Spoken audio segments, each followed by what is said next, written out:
de você ficar rangendo os dentes. E pelo fato de se ranger os dentes, evidentemente você leva não só os músculos a trabalharem a mais do que deveriam, e essa articulação que eu citei, trabalhar muito mais do que ela deveria trabalhar. Uma situação interessante é que, normalmente, as nossas estruturas, a natureza, assim como a Glorinha estava falando, assim o fez, para ser utilizado num almoço, você usar bem a sua ATM, numa simples conversa, usar suavemente a sua ATM. Agora, quando entra, por exemplo, um hábito de roer unhas, um hábito de ficar mascando chicletes, não existe no sistema nervoso central alguma informação do tipo, não use a ATM porque não é alimento. Todas as estruturas são chamadas para serem acionadas, seja unha, seja chicletes, seja apertamento dental, está tudo sendo utilizado. Abro um parênteses para dizer que existem pacientes que, além de fazer o apertamento dental durante o dia inteiro, tenta descarregar a sua ansiedade mascando chicletes durante o dia, à noite dorme e aperta a noite inteira quando às vezes não faz bruxismo, ou seja, o sistema não descansa. Então, quer dizer, qual é a estrutura do nosso corpo que precisa descansar e quando não descansa, acaba tendo um comprometimento? Todas as estruturas do nosso corpo que precisam descansar. Evidentemente, até o cérebro. Então, quer dizer, se existe uma atividade mecânica incessante nessas estruturas, seguramente vai levar a uma disfunção. E quando eu citei a quarta causa, que estaria ligado à terceira, foi justamente o fato de dizer que o paciente que tem uma situação do emocional alterado, abalado, por exemplo, uma rotina de trabalho, uma mudança na rotina do trabalho, pode levar a uma característica como essa. Por exemplo, uma pessoa estava trabalhando, de repente ela ou é desempregada, ou então ela muda de trabalho e vai para um outro trabalho onde a própria ansiedade do trabalho faz com que a pessoa fique emocionalmente alterada ou desestabilizada. Então, pode levar a uma característica de ficar apertando os dentes e isso levar à quarta causa, que são os chamados hábitos parafuncionais. São hábitos, como eu citei agorinha mesmo.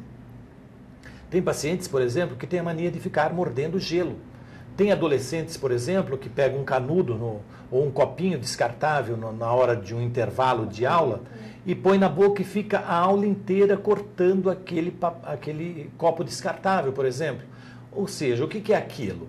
É uma somatização, é uma ansiedade da própria aula ou uma ansiedade de algo que estava, por exemplo, em casa e ele trouxe para a aula. Por exemplo, a gente vê muitos pacientes na fase de vestibular e que acabam tendo esse tipo de característica de desordem. Quando a gente vai ver, é justamente esse tipo de situação. Ou seja, o paciente muito estressado por conta do vestibular, masca muito chicletes e ainda fica brincando, sabe, com a articulação a todo momento. Doutor, esses hábitos, né, pode levar à disfunção temporomandibular. E aí, a partir disso, o que pode ocorrer com a pessoa? Pode ocorrer deformidade na arcada dentária? O que pode ocorrer? Normalmente, vou citar uma característica muito comum. Quando o paciente, por exemplo, tem uma DTM muscular, porque além de todos esses hábitos que eu citei, vamos imaginar que ele foi num churrasco, num domingo, e mastigou uma carne muito dura. Aí o que acontece? Quem sustenta a mandíbula na posição são os músculos. Sim. Então o que acontece? O paciente fala assim, doutor, além desses sintomas, final de semana estive num churrasco, mastiguei um alimento, etc. Me doeu, me cansou bastante. Hoje, quando eu amanheci, minha boca, quando eu fechei a boca, só tocava o lado esquerdo. Algum profissional, talvez um pouco desavisado, pode sair e desgastar o dente do lado que está alto para fazer o outro lado tocar. Errado.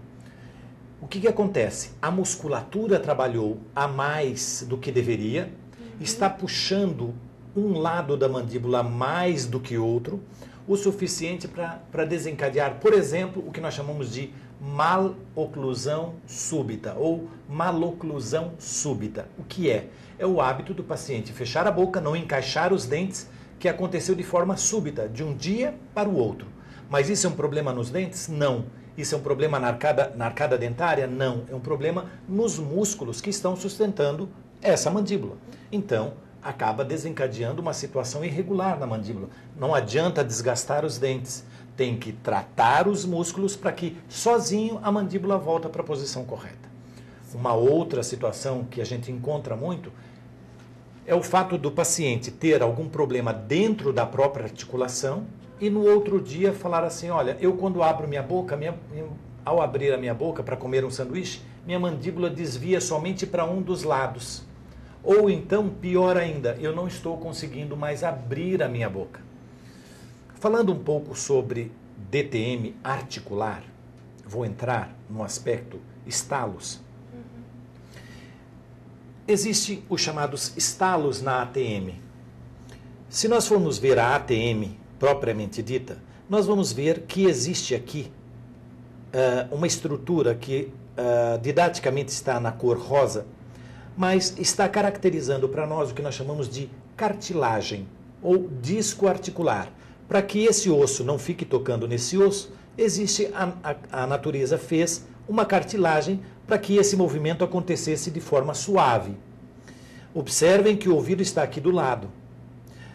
Quando às vezes nós tratamos disfunção temporomandibular, de característica articular, pacientes que têm dores de ouvido acabam dizendo, olha, eu melhorei depois que fez o tratamento de uma dor de ouvido que eu já fui em otorrino, já pesquisei em 2, 3 otorrinos e ninguém encontrou a causa para minha dor de ouvido.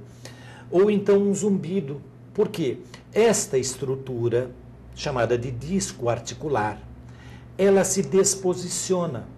E ao se desposicionar, ela acaba empurrando esse osso aqui da mandíbula um pouco mais para trás. E esse disco fica caído aqui na frente. E todas as vezes que o paciente está apertando os dentes, ou está usando em demasia a articulação, ele faz com que esse disco se deforme. É uma cartilagem. Isso não é sólido, é uma cartilagem, é um tecido fibrocartilaginoso. Ele se deforma e cai e fica aqui na frente. E todas as vezes que o paciente vai abrir a boca, esse disco pula para cima do osso e faz o que nós chamamos de estalos na articulação. O paciente abre a boca e fica percebendo um estalo na articulação. Esse estalo não é osso batendo com osso, é a cartilagem pulando e escapando em cima deste osso aqui, que nós chamamos aqui em cima de côndilo. Então, com essas características, esse osso começa a pressionar essa área aqui atrás da ATM e antes do ouvido. Então, atrás da ATM e antes do ouvido. Possui uma região muito inervada e muito irrigada.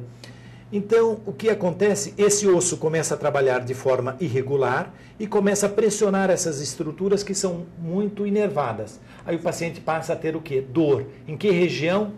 Do ouvido. Aí ele vai dizer o quê? Que ele está com dor de ouvido. Aí ele acaba procurando um otorrino, o otorrino vai olhar lá dentro e não vai ver nada. Quando na realidade era uma região vizinha ao ouvido. Mas muito vizinha mesmo, eu diria até que esse osso que separa o ouvido da ATM é um osso até mais frágil do que esse outro osso que está aqui. Então, consequentemente, desordens articulares vão levar a características otológicas. E o paciente vai lá e fala, olha, eu não estou escutando direito, ou então estou com pressão dentro do ouvido, parece-me que meu ouvido está com água, está entupido, zumbido, muitos pacientes reclamam de zumbido, e dor dentro da ATM, que nós chamamos de dor artrálgica, que tem uma característica de ser uma dor no ouvido, na região do ouvido. E isso pode ocorrer com a cefaleia, por exemplo, também? Sim, o paciente pode dizer assim, olha, eu tenho muitas dores de cabeça, dores de ouvido, estalos na articulação. Pronto, ele já me caracterizou uma DTM muscular e articular. Doutor, qualquer pessoa pode ter a disfunção, ou a mulher ou o homem tem mais propensão? Probabilidade. Excelente pergunta. Excelente pergunta porque existe uma confirmação cientificamente falando de que as desordens temporomandibulares acontecem numa frequência de 8 mulheres para 2 homens, ou às vezes 9 para 1. Então, quer dizer, o índice, a incidência de disfunção temporomandibular é seguramente muito maior nas mulheres do que nos homens. Por quê?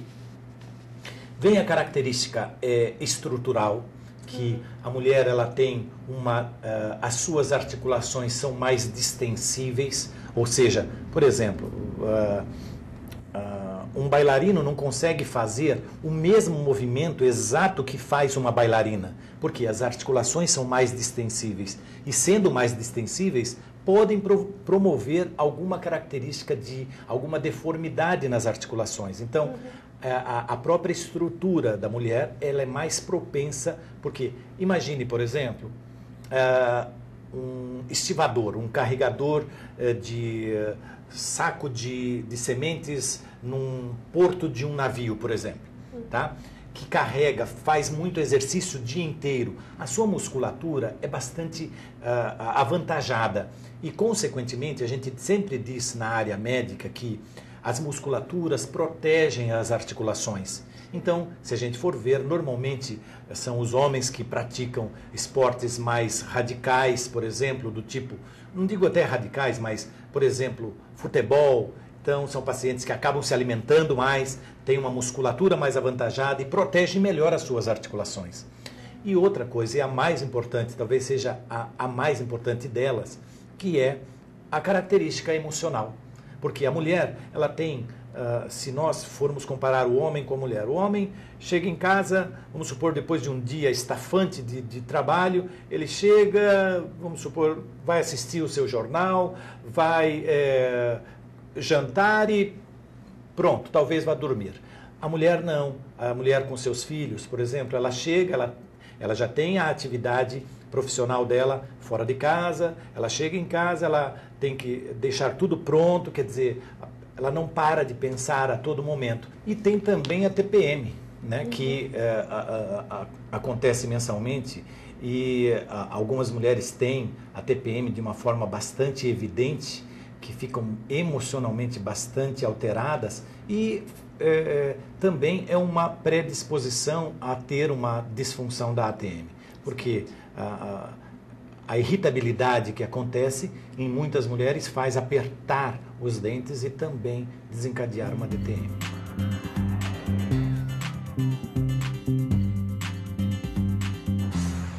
Olha, nós temos que, evidentemente, observar as características da desordem.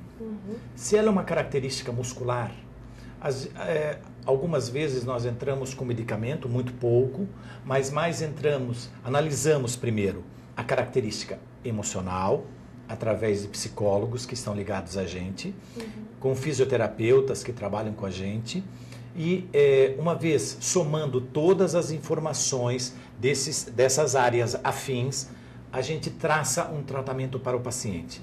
E esse tratamento inclui fisioterapia, inclui tratamento com a psicóloga, inclui laser, que é feito pela gente no consultório odontológico, e também a instalação de um aparelho, uma placa, que ela não pode ser resiliente, mole, ela tem que ser uma placa rígida, que é feita através de uma simulação que a gente faz da mordida do paciente e uma simulação da articulação, ou seja, a gente simula a mordida e a articulação num aparelho chamado articulador semiajustável, e nesse aparelho é que eu vou construir uma placa que só serve para esse paciente, para essa articulação. E daí, dentro de um determinado protocolo, esse paciente, com o uso desta placa, ele faz ajustes criteriosos durante aproximadamente 3 meses. Essa placa ela é